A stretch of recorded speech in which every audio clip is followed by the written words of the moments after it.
नमस्कार, आपके साथ मैं हूं Deepika Sharma. World crime bulletin में आपका स्वागत है। शुरुआत करते हैं पहली खबर से। आतंकवादी संगठन लश्कर-ए-तैयबा का संस्थापक सदस्य हाफिज सईद का करीबी माना जाने वाला अब उसकी मौत की खबर सामने आई है।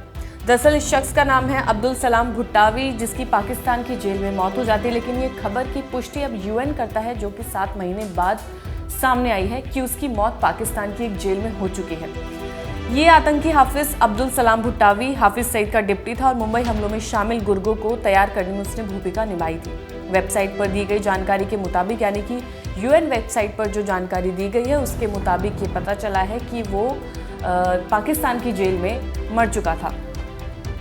हाफिज सईद को हिरासत में ले लिया गया था जब 26/11 मुंबई अटैक हुआ था, तब वो पुलिस की हिरासत में था।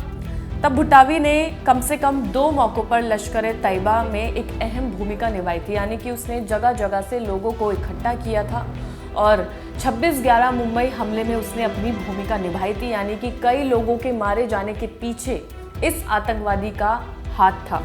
26/11 मुंबई हमलों में कुछ दिनों बाद हाफिज सईद को हिरासत में ले लिया गया था। भुट्टावी लश्कर-ए-तैयबा और जमात-उद-दावा के प्रमुख लोगों में से एक था। वो संगठन के सदस्यों को निर्देश देता था और लश्कर और जमात के ऑपरेशंस के लिए फतवा जारी करता था। उसने अपने भाषणों के जरिए मुंबई 26/11 में हुए आतंकवादी हमलों के लिए कई गुर्गों को तैयार किया था। कई लोगों का इसने ब्रेन वॉश किया था, जिसके बाद मुंबई में 26/11 अटैक हुआ। न जाने कितने लोगों ने उसमें अपनी जान गंवाई। और अब अगली खबर। अमेरिका और ब्रिटेन ने यमन के हूती विद्रोहियों के ठिकानों पर हमले करना शुरू कर दिया है। ये इस बात का नतीजा बताया जा रहा है जब यमन के हूती विद्रोहियों ने जहाज़ों पर, यानी कि लाल सागर में जितने बड़े जहाज़ थे उन पर हमला किया था। अब ये उस चीज़ का नतीजा है कि अमेरिका और ब्रिटेन ने ये बड़ा कदम उठाया। इसी के साथ अमेरिका के राष्ट्रपति जो बाइडेन ने गुरुवार देर रात एक बयान में आगाह करते हुए कहा कि अगर ज़रूरत पड़ी तो वो आगे की कार्रवाई करने में कोई भी संकोच नहीं करेंगे। इधर इजराइल ने लेबनान में हिजबुल्लाह के ठिकानों पर बमबारी जारी रखी हुई है। रिपोर्ट्स के मुताबिक इजराइल में अब तक 140 से ज़्यादा हिजबुल्लाह लड़ाके मारे जा चुके हैं। वहीं 9 इजरायली सैनिकों को भी जान गंवानी पड़ी। बाइडेन ने कहा कि ये टारगेटेड अटैक एक स्पष्ट संदेश है कि अमेरिका और हमारे सहयोगी राष्ट्र अपने कर्मियों पर हमले बर्दाश्त नहीं करेंगे। रिपोर्ट में भी ये पुष्टि की गई है कि अमेरिका और ब्रिटेन ने कई ऐसे ठिकानों पर हमला किया है जहां पर ये हूती विद्रोही अपना ठिकाना बनाकर बैठे हुए थे। इन्होंने भी कोई कसर नहीं छोड़ी थी जब लाल सागर यानी कि रेड सी में कई जहाज़ों पर अटैक किया गया था, जिसकी वजह से उन्हें या तो जहाज़ों को रोकना पड़ा था या फिर उनका जो ज़रिया था जाने का उसको बदलना पड़ा था। तो कई दिक्कतें उठानी पड़ी थी, जिसके बाद अब अमेरिका ने ये कदम उठाया और आगे कहा कि अगर कुछ और स्टेप भी उठाना पड़ा तो अमेरिकी सरकार इसमें कोई भी संकोच नहीं करेगी। और अब अगली खबर, जहां पर पुलिस हड़ताल पर चली जाती है जिसकी वजह से हालात बेकाबू हो जाते हैं। वजह ये थी कि वेतन काफ़ी ज़्यादा कम कर दिया गया, जिसकी वजह से पुलिस स्ट्राइक करती है। पापुआ न्यू गिनी की राजधानी पोर्ट मोरेस्बी में ये हाल है, जहां पर हड़ताल के बाद हाल बेकाबू हो जाते हैं।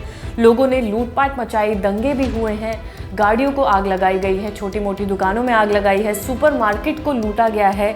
कई पिक्चर्स में भी दिखाई दे रहा होगा आपको कि कैसे लोग सामान चोरी करके ले जा रहे हैं, भाग रहे हैं। इसी के बाद वहाँ पर आपातकाल घोषित कर दिया गया है, लेकिन दुकानों के अंदर घुसकर तोड़फोड़ की जा रही है, सामान उठाया जा रहा है। इसके अलावा उपद्रवियों ने सड़कों पर खड़ी गाड़ियों में भी आग लगाई है, दुकानों में भी। पुलिस वेतन को लेकर संसद के बाहर प्रदर्शन कर रही थी। इसी बीच लोग वहां भी जमा हो गए। ये लोग संसद में घुसने की कोशिश करने लगे। लोगों ने प्रधानमंत्री ऑफिस के कंपाउंड में खड़ी गाड़ियों को भी आग के हवाले कर दिया। तो हाल काफी ज्यादा खराब है इस देश का।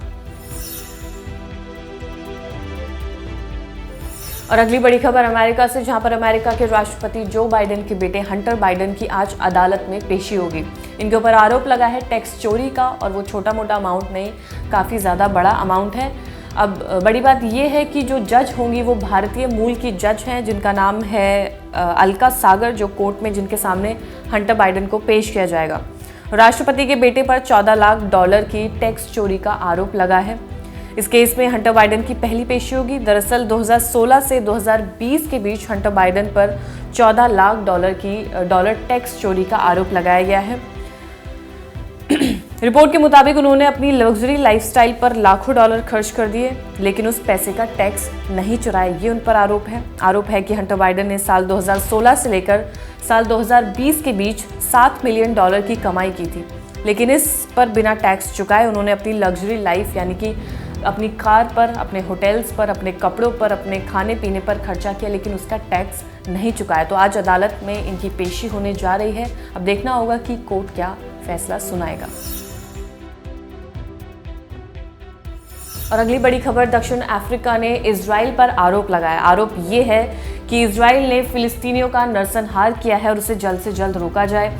ये भी कहा गया है कि यूएन की अदालत से ये अपील लगाई गई है कि वो जल्द से जल्द इजराइल को ये आदेश दे कि ये जंग अब रोक दी जाए। इसी के साथ इजराइल ने इन सभी आरोपों को खारिज कर दिया है। दक्षिण अफ्रीका के वकीलों ने शुरुआती दलीलों में कहा कि गाजा युद्ध इजराइल का फिलिस्तीनियों पर दशकों से किया जा रहा उत्पीड़न का हिस्सा है।